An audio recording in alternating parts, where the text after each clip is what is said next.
বিৰোধীৰ কি seat sharing হৈছে নাই হোৱা তাৰ লগত আমাৰ কথা নাই, কিন্তু আমাৰ মিত্ৰ দলখিনিৰ মাজত আলাপ আলোচনা চলি আছে। আমি চিঠি পত্ৰ দি প্ৰেছৰ জৰিয়তে আলোচনা নকৰোঁ। আমাৰ কামখিনি ভাল কৰি আগবাঢ়িছে। ইলেকশ্যন ঘোষণা হোৱাৰ আগতে আমাৰো মিত্ৰতা ঘোষণা হৈ যাব। এইবোৰ আপোনালোকে একো বিশ্বাস কৰিব নোৱাৰে। তেওঁলোকে ৰাতিপুৱা এটা ক'ব, ৰাতি এটা ক'ব। সেইটোকে কৈছোঁ যে কোনোবাই ৰাতি কিবা ক'ব, ৰাতিপুৱা কিবা ক'ব, দুপৰীয়া আকৌ কিবা ক'ব। গতিকে বিৰোধী পক্ষৰ দলখিনিৰ ওপৰত আপোনালোকে একো সিদ্ধান্ত ল'ব নোৱাৰে। যোৱাকালিয়ে মই পেপাৰবিলাকত দেখিছিলোঁ আজি কিবা প্ৰেছ কনফাৰেন্স হ'ব বুলি, এতিয়াতো শুনা নাই আকৌ। গতিকে তেওঁলোকে আগদিনাখন কি কয়, পিছদিনা তেওঁলোকে নিজেও পাহৰি যায়। APSLCৰ লগত যোন পাৰ্টীয়ে যাব, APSLCও ডুবিব, লগত যাক ল'ব তাকো লগত ডুবাব। কাৰণ ইয়াৰ মানুহে APSLCক ভাল নাপায় আৰু তেওঁলোকৰ ৰাজনীতিৰ যদি যি ধৰণৰ তেওঁলোকৰ ৰাজনীতি কৰে, তেনেকুৱা ৰাজনীতি কৰিলেতো কাৰ্বি আংলংখনত আকৌ পুৰণা দিনবোৰ ঘূৰি আহিব। ধৰ্ণা, ধৰ্মঘট, আন্দোলন এইবিলাকে ঘূৰি আহিব। সেইকাৰণে কোনো ৰাইজে তেওঁলোককো ভোট নিদিয়ে আৰু তেওঁলোকৰ লগত যোনে মিত্ৰতা কৰিব তেওঁলোককো ভোট নিদিয়ে। কিছু ভোটটো পাবই। এখন সমাজততো বহুত ধৰণৰ মানুহ থাকে, কিন্তু মেজৰিটিয়ে তেওঁলোকক বেয়া পায়।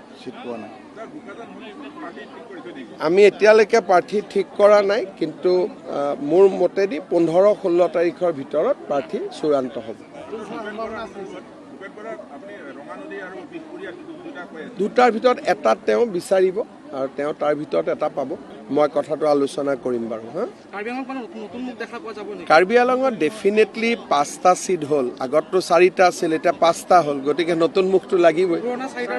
পুৰণা 4টাৰ ভিতৰতো আমাৰতো তেনেকুৱা কোনো কথা নাই। পুৰণা থাকিলে আমি ভাল পাওঁ, কিন্তু যদি আমাৰ ভোট হৈ গ'ল ইয়াতে, কোনে কাক ভোট দিলে আমাৰতো গোটেই এটা নিয়মত হয়। অলৰেডি আমাৰ বোকাজানত চিলেকশ্যন হৈ গ'লতো নহয় জানো? আমাৰ বোকাজানত অলৰেডি চিলেকশ্যনটো ইয়াৰ ফালৰ পৰা দিলে, খালি বেলটটো বন্ধ কৰি থৈ দিছে, দিল্লীত খুলিব। এতিয়া পুৰণাজনে পাইছে নে নতুনজনে পাইছে মইতো ক'ব নোৱাৰিম।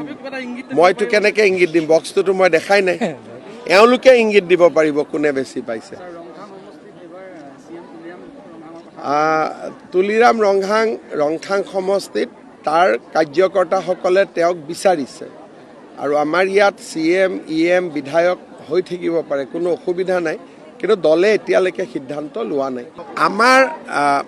আমাৰ বিৰোধীৰ কি সিট শেয়াৰিং হৈছে নাই হোৱা তাৰ লগত আমাৰ কথা নাই, কিন্তু আমাৰ মিত্ৰ দলখিনিৰ মাজত আলাপ আলোচনা চলি আছে। আমি চিঠি পত্ৰ দি প্ৰেছৰ জৰিয়তে আলোচনা নকৰোঁ।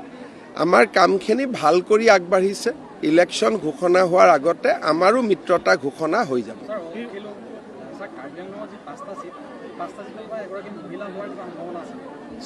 চিটৰ ক্ষেত্ৰত আজিৰ দিনত আমি উত্তৰ দিয়াটো উচিত নহয়, কাৰণ অলৰেডি আমাৰ ভোটিং এটা হৈ গ'ল আৰু আমাৰ ভোট ইমান সাধাৰণ আৰু ইমান ধুনীয়াকৈ হৈ গ'ল যে বাকী মানুহে গমো নাপালে। শান্তিপূৰ্ণভাৱে সকলোৱে নিজৰ নাম দিলে, কাক লাগে কাক নালাগে। আমি 3টা নাম লৈ গৈছোঁ, 1, 2, 3। 3টাৰ ভিতৰত এজনক আমি দিম।